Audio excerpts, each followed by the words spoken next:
Now we're going to go over how to use the library catalog.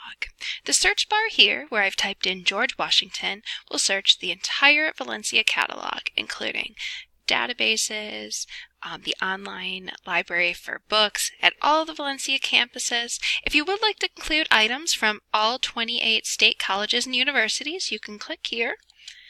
Items from other Valencia campuses take about 2 to 3 business days. So even though we may have a small collection here at Lake Nona, you do have those options as well.